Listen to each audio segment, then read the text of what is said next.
Hello बच्चों, let's read the question. The question says consider the following reaction. एक reaction जब हमने Grignard reagent और हाइड्रोलिसिस करवाया उसका तो हमको बी मिला, और बी के अंदर जब हमने कॉपर डाला एट हाई टेम्परेचर तो हमको मिल गया 2 मिथाइल 2 ब्यूटीन. ठीक है, तो हमको बताना है कि मास परसेंटेज ऑफ कार्बन क्या होगा ए का. ए के रेफरेंस में बताना है कि मास परसेंटेज क्या होगा कार्बन का. उस क्वेश्चन को सॉल्व करने के लिए हम यहाँ पे देख लेते हैं इसका की कॉन्सेप्ट. इस क्वेश्चन का जो की कॉन्सेप्ट हम लोग यूज करने वाले हैं, तो की कॉन्सेप्ट यहाँ पे हो जाएगा आपका, दैट इज मास परसेंटेज.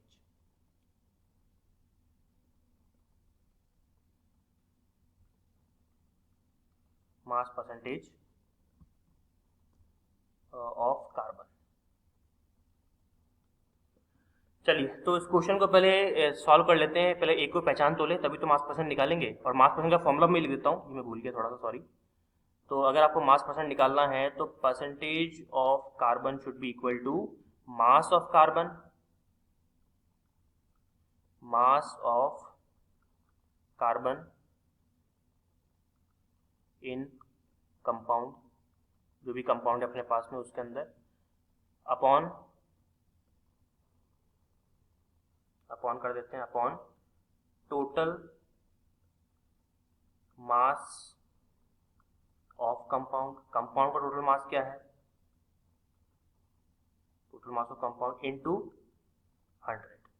तो ये होता है जो हमारे पास फॉर्मूला किसका, मास परसेंटेज निकालने का, वो भी कार्बन के लिए. चलिए, तो वन बाय वन सॉल्व करते हैं. अब देखिए, सबसे पहली चीज, सबसे पहला जो हमारे पास यहाँ पे जो ट्रैप लगाया गया वो ये है कि ए को पहचानो. हमको प्रोडक्ट दे दिया, रिएक्टेंट पहचानना है, मतलब उल्टा जाना है अपने को. तो देखिए, पहली बात तो हमारे पास में 2 मिथाइल 2 ब्यूटीन है. तो 2 मिथाइल 2 ब्यूटीन अगर हमारे पास में है तो उसका अगर स्ट्रक्चर बनाए एक बार, तो 2 मिथाइल 2 ब्यूटीन का मतलब हो गया कि हमारे पास में कार्बन है 4, और 2 मिथाइल मतलब 2 मिथाइल 2 ब्यूटीन. तो ये हो जाएगा आपका, यहाँ पे कर देते हैं इसको, है ना. तो यहाँ पे डबल बॉन्ड लगा देते हैं, और 1 2 3 4 1 2 3 4. तो यहाँ पे आप एक काम ये कर सकते हो, यहाँ पे अपन कैसे अज्यूम करें इसको, ये आपका हो जाएगा इधर 1 2 ना. एक सेकेंड, इसको अपन मिटा देते हैं.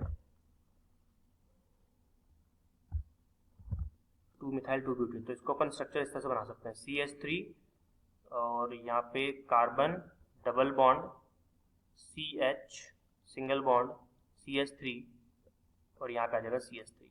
चेक कर लेते हैं. तो 2 मिथाइल 2 ब्यूटीन, 2 पे मिथाइल 1 2 3, हाँ ठीक है, सही हो गया.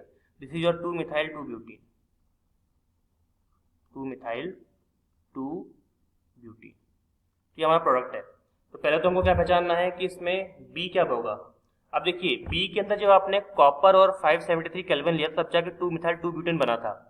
अब यहाँ पे मैं एक चीज बताना चाहता हूँ कॉपर और 573 केल्विन के बारे में, जो कि फिक्स है, एकदम कॉन्सेप्चुअल है, और ये आपको याद होना चाहिए. जैसे मैं आपको नेक्स्ट पेज पे बताता हूँ, फिर आएंगे वापस. अगर आपने कॉपर और 573 केल्विन टेम्परेचर की बात कर रहे हो, तो अगर इसकी इंटरेक्शन आप करवाते हो किसके साथ में, 1 डिग्री अल्कोहल के साथ में, तो आपको हमेशा क्या मिलेगा, आपको हमेशा मिलेगा एल्डिहाइड, मतलब RCHO. अगर आप इसकी इंटरेक्शन करवाते हो, रिएक्शन करवाते हो 2 डिग्री अल्कोहल के साथ में, तो आपको हमेशा क्या मिलेगा, कीटोन, यानी कि RC डबल बॉन्ड OR. ठीक है. लेकिन अगर आपने इसकी रिएक्शन करवा दी 3 डिग्री अल्कोहल के साथ में,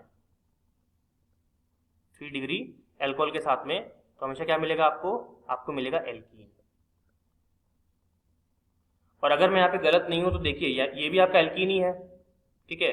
और इसके अंदर भी हमने कॉपर और 573 केल्विन डाला है, तो ये साफ साफ इंडिकेशन है कि यहाँ पर जो आपका बी होगा ना, वो टर्शरी अल्कोहल ही होगा. ठीक है. और अगर मैं यहाँ पे मैं बात करूँ इस कंपाउंड को देखते हुए कि टर्शरी अल्कोहल क्या होगा, जैसे मैं आपको एग्जाम्पल देता हूँ. ठीक है, थोड़ा सा मैं आपका टाइम लूंगा इसके अंदर तो समझाने में. तो टर्शरी अल्कोहल अगर मैं लूँ तो यहाँ पे मैं ले सकता हूँ क्या, अगर हम यहाँ पे चेक करें तो हमारे पास प्रोडक्ट क्या बना हमारे पास में एल्कीन के अंदर, CH3 C डबल बॉन्ड आपका CH CH3, ये बना, ये प्रोडक्ट, ये हमारा प्रोडक्ट है, राइट. अब क्या कर रहे हैं हम यहाँ पे, मान लेते हैं कि ये कभी अल्कोहल था, तो कौन सा ऐसा अल्कोहल है जो ये कंपाउंड बना सकता है। ठीक है, तो अगर हम यहाँ पे ध्यान से देखें तो यहाँ पे जो आपका अल्कोहल बन सकता है दैट विल बी, यहाँ से एक बॉन्ड को ब्रेक कर दो आप। बॉन्ड को जब मैंने ब्रेक किया तो CH3 C single bond CH CH3 और यहाँ पे लगा दीजिए आप CH3। तो जब मैं बॉन्ड को ब्रेक करूंगा तो यहाँ पे क्या हो सकता है, यहाँ पे हो सकता है आपका OH और यहाँ पे हो सकता है आपका H। ठीक है, क्योंकि जब भी आप कॉपर और 573 केल्विन यूज करोगे तो ये H2O बाहर निकल जाएगा, और H2O के बाहर निकलने के बाद ही क्या मिलेगा आपको, ये कंपाउंड मिलेगा। इट मीन्स जो हमारा टर्शियल अल्कोहल होगा वो क्या होगा, ये होगा। इट मीन्स हमारा बी क्या है, बी कंपाउंड हमारा ये वाला है। यहाँ तक क्लियर हुआ आपको। ठीक है, तो यहाँ पर यहाँ लिखते हैं इसको अपन रिवर्स चल रहे हैं ना, तो अपन इसको रिवर्स ही चलाएंगे, तो आपको मिल गया ये बी। तो बी हमारे पास में क्या है, देखिए that is CH3 C CH CH3 CH3, यहाँ पर OH और यहाँ पे आपका H, ये मिल गया जी हमको बी। चलिए बहुत बढ़िया बात है, एक प्रॉब्लम सॉल्व हुई, तो ये मिल गया हमको बी। ओके, अब हमको चाहिए ए। अब बी कैसे मिला आपको, ये टर्शियल अल्कोहल कैसे मिला, जब इसके आपने ए के अंदर ग्रिग्नार्ड रिएजेंट और हाइड्रोलिसिस किया। अब आपको पता है कि जब भी हम ग्रिग्नार्ड रिएजेंट डालते हैं और अगर आपको अल्कोहल बनाना हो तो अल्कोहल बनाने के लिए हमको ऐसा कौन सा कंपाउंड लिए जो ग्रिग्नार्ड रिएजेंट से रिएक्ट करके आपको अल्कोहल दे दे। ठीक है, तो यहाँ पे अगर हम चेक करेंगे तो यहाँ पे क्या होगा, आपके पास में अल्कोहल है, तो मैं वापस से इस पर थोड़ा सा रफ वर्क करता हूँ पीछे। तो अल्कोहल हमारे पास में क्या आया, और यह रफ वर्क आपको करना पड़ेगा, तब जाके आप सही आंसर तक पहुँच पाओगे, रिवर्स जा पाओगे।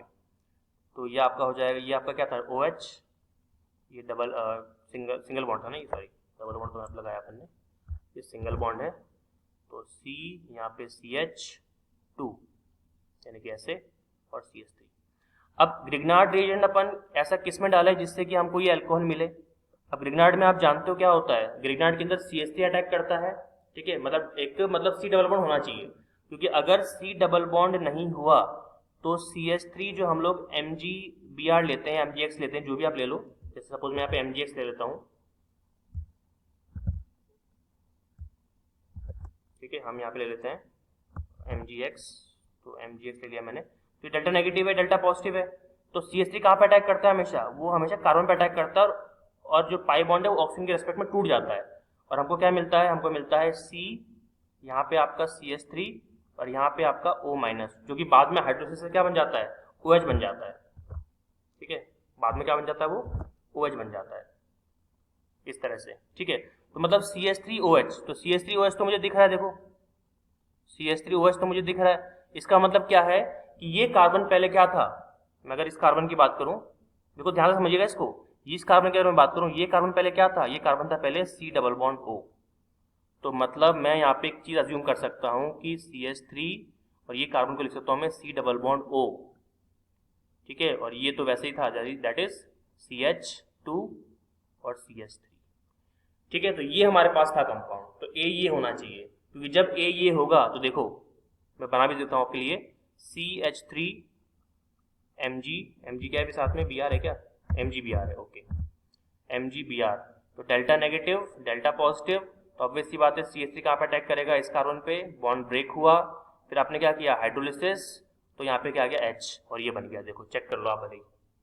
ठीक है, तो मतलब हमने A की पहचान यहाँ पे कर ली है, और फाइनली मैं यहाँ पे फेयर में क्या कर सकता हूँ, फेयर में लिख सकता हूँ that is CH3C double bond O CH2 CH3, this is your A। और ये क्या है आपका, ये है आपका that is two butanone, this is your two butanone. चलिए बहुत ही बढ़िया, तो सारी जंग हमने जीत ली है, हमने प्रोडक्ट से रिएक्टेंट की पहचान कर ली है, और कैसे की है मैंने सारा रफ करके आपको बता दिया है। ठीक है, अब मेन काम आते हैं, मेन काम क्या है कि मास परसेंटेज निकालना है, और फॉर्मूला आप जानते हो मैंने अभी आपको लिखा दिया। तो पहले अपन मास और कार्बन निकालते हैं, तो पहले कंपाउंड बना लेते हैं। तो हमारे पास जो A आया है that is CH3C double bond O CH2 CH3। तो मास परसेंटेज निकालने के लिए हम लोग क्या करेंगे जी, हम लोग पहले निकाल लेते हैं मास ऑफ कार्बन, कार्बन कितने मेरे पास में, चार कार्बन है, तो 4 इंटू एक कार्बन का मास कितना होता है, that is 12, okay, upon total mass, total mass compound को निकाल लेते हैं, टोटल मास क्या हो जाएगा इसका, C4H कितने हैं, 3 4 5 6 7 8, और ऑक्सीजन कितना, एक ही है, तो मतलब ये हो जाएगा आपका 12 इंटू 4 प्लस 8 प्लस 16, 12 इंटू 4 कितना होता है, 48, 48 प्लस 8 प्लस 16, तो देखिए 48 और आपका 2 हो गया 50, 50 और 6 56, 56 और 10 56 और 10 हो गया आपका 66, 66 और आपका 6 कितना हो गया, 56 और 4 60, 62 हो गया ये आपका, ठीक है। एक सेकेंड, शायद मैं कुछ गलती कर रहा हूँ, जस्ट अ मिनट, इसको मिटा देते हैं, तो 48 ये आपका हो जाएगा